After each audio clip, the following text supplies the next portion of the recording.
I decided I wanted to do an unscripted review of Metroid Prime 4. I know I don't usually do reviews, and my writing skills aren't great.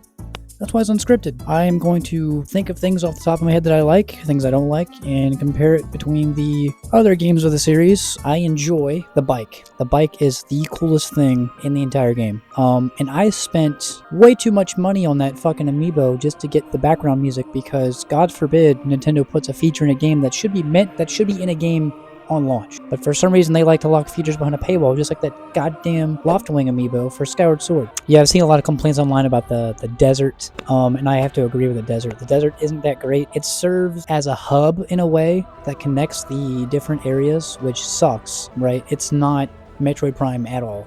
If anything, it's more like Ocarina of Time. If you ever played Ocarina of Time, it's a giant field, and then it branches off into like 4 or 5 different areas. Vault Forge was by far the worst for me. I hated the Vault Forge. The boss sucked ass.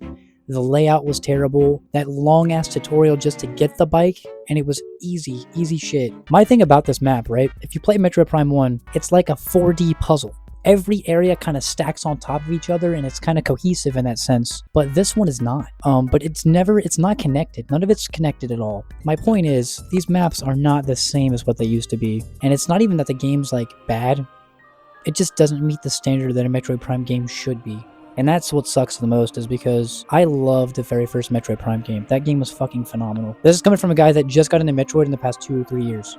I'm not like an old fan by any means. I got into the 2D Metroid, went off and played Metroid Prime 1. The puzzles, the level design, the enemies, the bosses, the music, everything about that game was fucking awesome. And Metroid Prime 4 does have that. It has its moments where you're like, you see a boss like, oh, that's cool. I don't know the names of the characters, chat. I don't care to, right?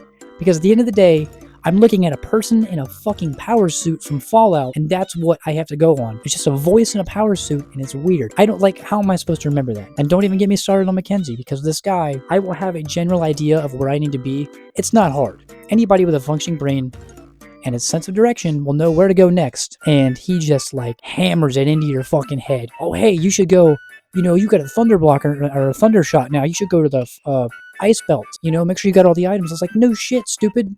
Have you played Metroid, Mackenzie? You backtrack in those games. That's how they work. Of course I'm gonna backtrack. That's how these games are fucking operated. Stating the obvious. Every time I go to the Soul Valley, it's like, hey, you should do this, you should do that. It's like, dude, shut up. Let me play the game. Not a terrible game. Definitely not terrible. I wouldn't give it anything lower than a 6. But yeah, it's just disappointing, underwhelming, and I don't think that the $70 price tag justifies it.